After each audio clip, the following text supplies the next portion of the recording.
রান্নাঘর আবার এসে পড়েছি একটা আচারের রেসিপি নিয়ে আপনাদের সাথে শেয়ার করবো বলে। আমি এখানে 1.5 কিলো আম কিনেছি। আটি চেষ্টা করবেন আচার বানানোর জন্য এরকম আটি থাকে। আমি এই যে 1.5 কিলো কেটে নিয়েছি। এইভাবে একটু একটু খোসা রেখে দিয়েছি, একটু একটু খোসা থাকলে ভালো লাগে দেখতে। আমি কাটা ওটা দেখাইনি, আপনাদের এই পদ্ধতিতে দেখিয়ে দিচ্ছি। এইভাবে লম্বা লম্বা করে একটু একটু খোসা রেখে দেবেন। এই যে আটি আছে, আটি থাকলে ভালোভাবে আমি ভালো করে ধুয়ে নেবো। আর আমি তার আগে একটা পদ্ধতি দেখাচ্ছি, একটু চুন দিয়ে ভিজিয়ে দেবো। চুন দিয়ে ভিজিয়ে রাখলে কী হয়, তাহলে আমগুলো গলে যায় না, ডাঁটো ডাঁটো থাকে। চুন দিয়ে আমি কিছুক্ষণ ভিজিয়ে রাখি, দিয়ে ওপর নিচে করে দেবো।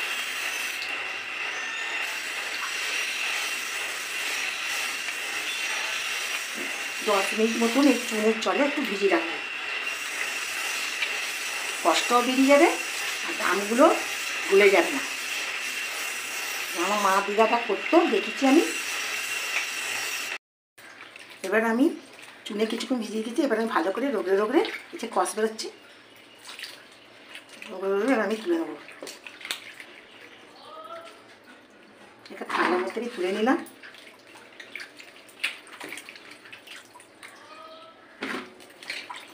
এই 1.5 কিলো আমের জন্য আমি 1 কিলো 25 গ্রাম গুড় ব্যবহার করব।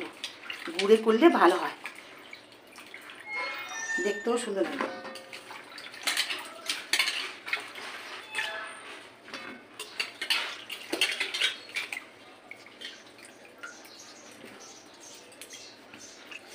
এই যে যা জল দিয়ে ধুয়ে নিলাম, এর মধ্যে যেন জল একটু ফোঁটা না থাকে। জল যদি থাকে আচারটা ভালো থাকবে না।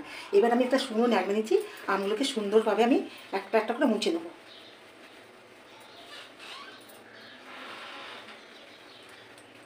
এভাবে মুছবো।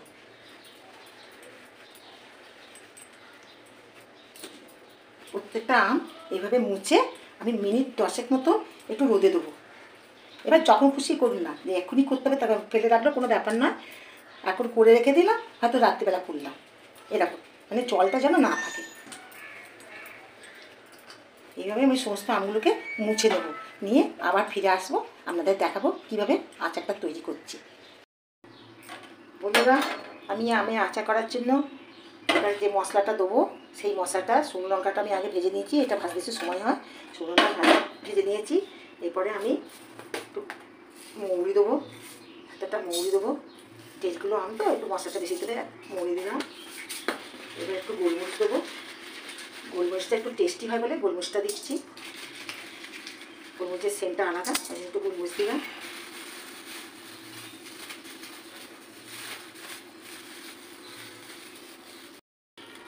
হাতটা ধুয়ে দিচ্ছি।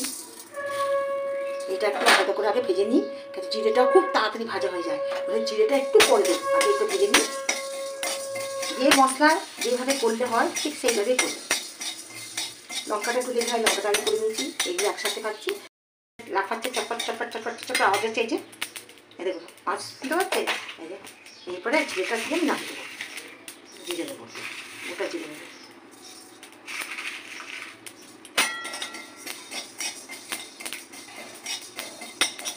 খুব তাড়াতাড়ি নাড়তে হবে যেন পুড়ে না যায়।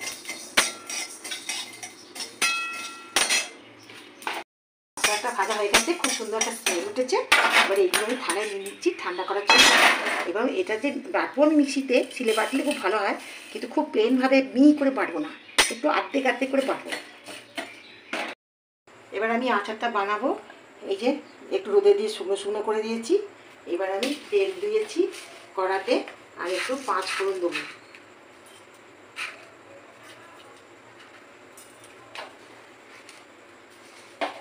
আর এই 3টে শুকনো লঙ্কা ফোড়ন দেবো। ফোড়নটা আমি দিয়েছি, শুকনো লঙ্কা 5 ফোড়ন। এটা একটু ভালো করে ভাজবো, ভালো করে ভাজলে খুব সুন্দর স্মেলটা উঠে। সেন্টটা উঠে গেছে। এবার আমি এই আমগুলো একটু ভেজে নেবো।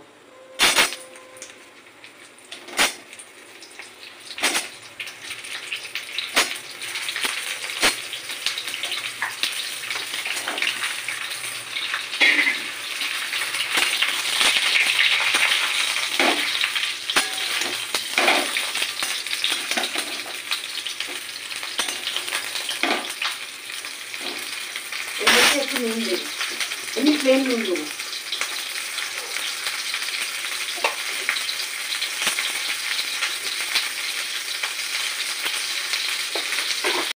হলুদ গুঁড়ো দিচ্ছি।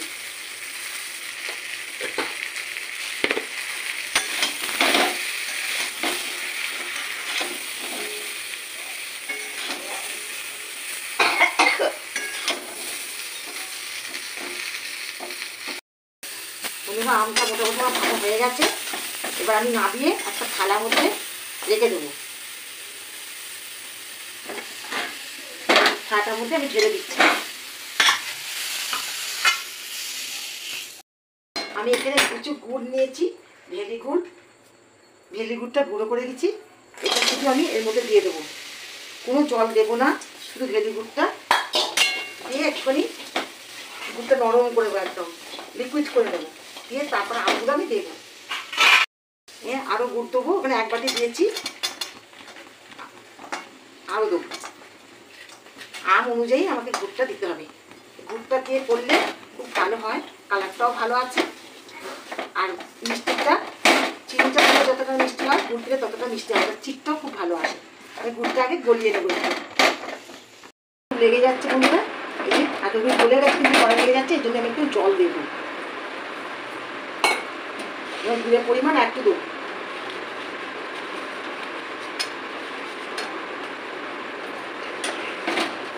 গুড় আর জল একসাথে মিশিয়ে যখন এটা মিশে যাবে, তখন আমি আমগুলোকে দেবো। এই যে বন্ধুরা দেখুন, আমি জল দিয়েছি। গুড়টা দিতে আমার সুবিধা হলো কি, নোংরা এই যে ফুটছে, নোংরাগুলো চা গুঁড়োর মধ্যে ছিল বেরিয়ে যাচ্ছে। আমি অনেক তুলেও নিয়েছি। এরকম ফুটবে, তারপর আমগুলো আমি দেবো। এর একটা ছিঁড়ে নেবো। এইভাবে ফুটতে তারপর আমগুলো দেবো। আর নোংরাগুলো কিছু ছিল বেরিয়েও গেল, এই জন্য জলটা এই বেশি দিই। এই যে আর গুড়ের একটা যে গুড় ফুটছে, এর একটা স্মেলও আসছে সুন্দর। কত সুন্দর ফেনা হয়েছে, আর যত নোংরা ছিল কত নোংরা এখনো বার করছি আমি।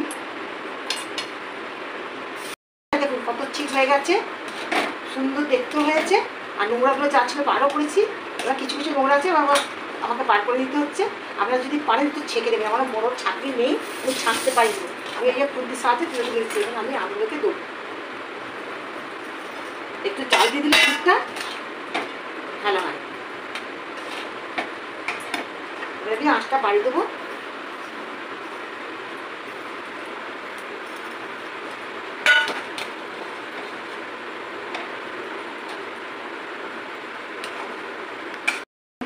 কেমন ফুটছে দেখুন। এর মধ্যে আমি বিট নুন অ্যাড করবো, টেস্টটা বেশি বাড়ানোর জন্য। বিট নুন দিলে খুব টেস্টি হয়।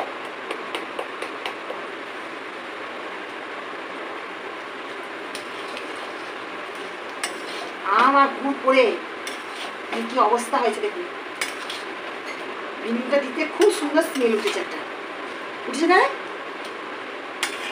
বল একটু বল। যখন খাবো আরো আরো ভালো করে বলবো। ও যখন খাবি, এখন তো দেখতে ভালো লাগছে, স্মেল পাচ্ছি, স্বাদ পেতে গেলে তো খেতে হবে ভালো করে। খাবি তো, খাবার জন্য তো করা। আমার নিয়ে কি বলছে, মনে হচ্ছে ভালোই হবে। আমার প্রত্যেক বছরই তো খাই, ভালোই লাগে। আচার ভালো রাখার জন্য আমি এক চিপি ভিনিগার দেবো। আচারটা খুব ভালো থাকবে। আর রোজ আপনারা রোদে দেবেন। আমি তো দেবোই, আপনারাও দেবেন। একটু আচার রোদে পেলে খুব ভালো টেস্টি হয়। এই ভিনিগারটা দিলাম, খুব ভালো থাকবে। কালারটা দেখুন বন্ধু, এই গুড়ের যে কালারটা আসে, চিনিতে কিন্তু সেই কালারটা আসে না। চিনি চিট হয়, কিন্তু গুড়টা কালারটা দারুণ। এই যে গুড়টাকে একটু ভালো করে ফুটিয়ে নেবেন। আমি এই যে আমটা আমার খাঁচা খাঁচা আছে, এই যে চুনে ভিজিয়েছিলাম, একটু রোদেও দিয়েছিলাম। আমটা খাঁচা খাঁচা, যেরকম খাঁচা খাঁচা থাকবে আমরা এইভাবেই করবো। কমিয়ে দিয়েছি, একটু ফুটুক, আরও রস ফুটুক আমের মধ্যে। আমার আমের আচার মোটামুটি হয়ে গেছে। আমি এতটা ঝোল রেখেছি কেন, এইটা আবার টেনে নেবে। এরপর মশলা ছড়াবো, রোদ খাবে, এই ঝোলটাই দেখুন থাকবে না। যে চিট এসে গেছে ভালো করে। এবার আমি বন্ধ করে মশলা দেবো। বন্ধ করে দিলাম, আমি মশলা দেবো।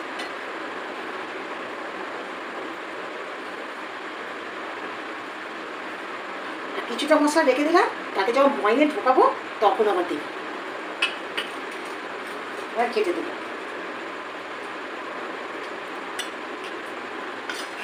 আপনারা সবাই এভাবে বানিয়ে আমাকে জানাতে ভুলবেন না। আর যদি আমার রান্না ভালো লেগে থাকে তো অবশ্যই একটা কমেন্ট বক্সে কমেন্ট করবেন, শেয়ার করবেন, সাবস্ক্রাইব করবেন। আর আমার পাশে থাকার জন্য সবাইকে ধন্যবাদ।